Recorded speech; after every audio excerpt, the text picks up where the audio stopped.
All right, welcome back. In this video, we're going to be discussing the income consumption curve. In the last video, we talked about the effect of an increase in consumption, actually an increase in income, and how that shifts the demand curve.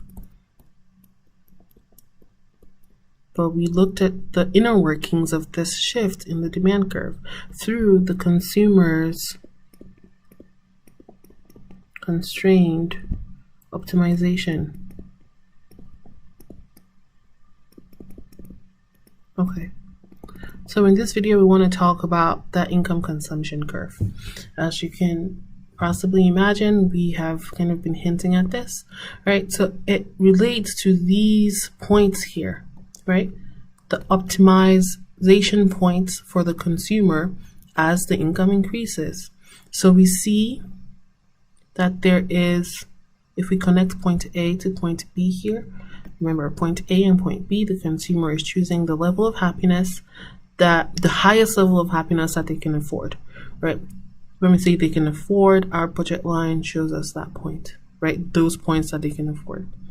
So from point A to point B, this line here and any other points that would have existed behind or above it shows us our income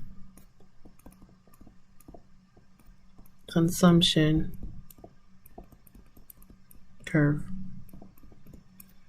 Now, the thing to note here is that we have an upward sloping income consumption curve, right? Upward sloping. In other words, QX increases and QY increases as well. So as income increases. So the upward slope of the income consumption curve shows that as income increases, quantity of X increases, but also quantity of Y increases. And we can see that, right? So at point A, quantity of Y optimal. Remember, this is optimal for this consumer. In other words, utility maximizing. Choice for good X is 10, for good Y is 25. And as we go from A to B here, it increases for good X, also for good Y.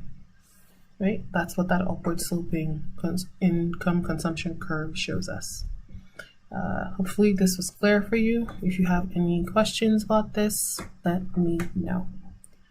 Okay, bye.